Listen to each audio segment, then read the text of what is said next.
नमस्कार, मैं कुमार और आप देख रहे हैं स्टार मिथिला। झंझारपुर निर्मली रेलखंड या फिर दरभंगा सहरसा रेलखंड, इस रेलखंड पर एक दिन पहले स्पीड ट्रायल किया गया, जिस स्पीड ट्रायल की वीडियो फुटेज लगातार हम अपने संवाददाता बिरजू ठाकुर की मदद से और अन्य सहयोगियों की मदद से लगातार आप तक हम स्पीड ट्रायल की वीडियो फुटेज पहुंचाते रहे। इस वीडियो में हम आपको बताएंगे जो अब आने वाले दिनों में कब सीआरएस है और जो एक दिन पहले स्पीड ट्रायल हुई है इसका क्या परिणाम आया। स्पीड ट्रायल के दौरान कंस्ट्रक्शन डिपार्टमेंट के सेक्शन इंजीनियर श्री नलिन विहारी वर्मा जी मौजूद थे। जिस वक्त स्पीड ट्रायल हो रहा था, तमुरिया से निर्मली तक 2 चरणों में लगातार स्पीड ट्रायल किया गया। तमुरिया से ट्रेन वाया घोघरडीहा, चिकना, परसा बसवारी हॉल होते हुए निर्मली तक गई, फिर निर्मली से रिटर्न तमुरिया तक आई और एक बार फिर इसी प्रक्रिया को दोहराई गई। इस रेलखंड की स्पीड ट्रायल के दौरान जितनी सारी प्रक्रियाएं होती हैं उसको पूर्ण करने के बाद, उस चीज़ों की पूर्ति के बाद माननीय श्री नलिन विहारी वर्मा जी ने सीआरएस की तिथि घोषित की। सीआरएस की तिथि है 19 फरवरी, यानी आज से ठीक 3 दिन बाद, तीसरे दिन, जिस दिन मैं आपको लाइव आकर के वहाँ की सारी जो गतिविधि है उसको दिखाने की कोशिश करूँगा।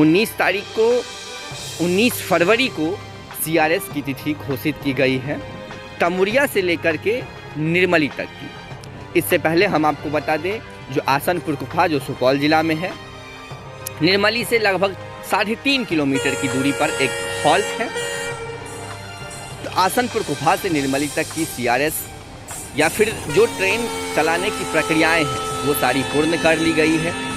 अगर ये सीआरएस हो जाती है 19 तारीख को, जैसा कि नलिन विहारी वर्मा जी ने बताया, तो इस रेलखंड पर ट्रेन का परिचालन शुरू हो जाएगा।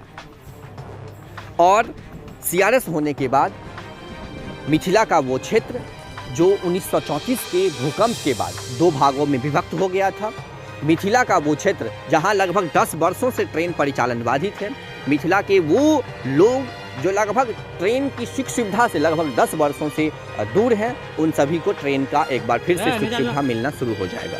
ये एक बहुत बड़ी बात है मिथिला क्षेत्र के लोगों के लिए, जो 19 तारीख को सीआरएस रखा गया है। हालांकि 19 तारीख शनिवार का दिन है। इस दिन इस रेलखंड पर झंझारपुर से तमुरिया तक सीआरएस होने के लगभग 1.5 साल बाद तमुरिया से लेकर के निर्मली तक सीआरएस की तिथि रखी गई है। और इस तिथि में सीआरएस इस रेलखंड पर होगा। सीआरएस के लगभग ठीक 15 से 20 दिन के बाद सीआरएस के द्वारा एक सर्टिफिकेट इशू किया जाएगा स्टेशनों के नाम, और उस सर्टिफिकेट इशू होने के कुछ ही समय के बाद इस रेलखंड पर ट्रेन का परिचालन शुरू हो जाएगा। यानी इसी वित्तीय वर्ष में अगर हम माने तो मार्च के अंतिम सप्ताह जाते जाते झंझारपुर से सहरसा तक या फिर दरभंगा सहरसा रेलखंड पर ट्रेन की परिचालन शुरू हो जाएगा।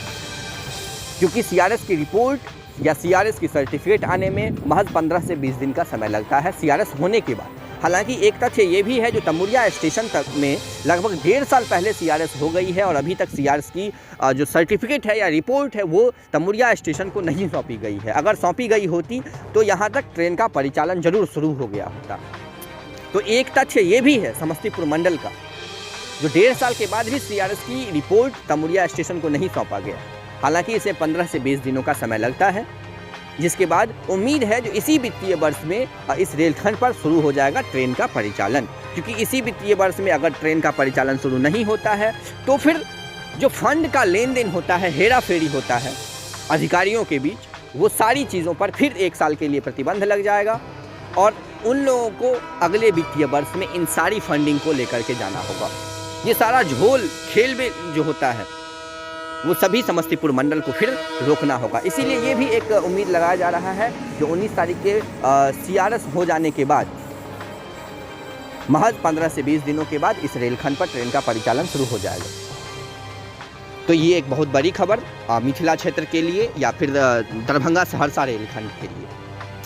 हालांकि घोघरडीहा, तमुरिया, निर्मली, इस बीच में एक बहुत बड़ी आबादी है जिसको लगभग 10 वर्षों से ट्रेन की सुख सुविधा से दूर रखा गया था। यहाँ के लोग एक लंबी दूरी की यात्रा तय करने के लिए सोचते थे, बाई रोड इन लोगों को काफ़ी ज़्यादा एक्सपेंस हो जाता था। तो ये सारी चीज़ें हैं जो अब शायद ख़त्म हो जाएगी 19 तारीख के CRS होने के बाद, और 19 तारीख को फाइनल होगा जो इस रेलखंड पर कब से ट्रेन की परिचालन या फिर कितने दिनों में इस रेलखंड पर ट्रेन का परिचालन होगा। तो जुड़े रहें स्टार मिथिला के साथ। जैसे कि हम पहले ही बता चुके हैं आप लोगों को, हम उस दिन आप लोगों को लाइव या फिर वहाँ की सारी गतिविधि लगातार दिखाने की कोशिश करेंगे। तो जुड़े रहें स्टार मिथिला से। हम अगले वीडियो के साथ बहुत जल्द हाजिर होंगे जो अपने ही क्षेत्र के आसपास से होगा। धन्यवाद। अभी आप देख रहे थे स्टार मिथिला।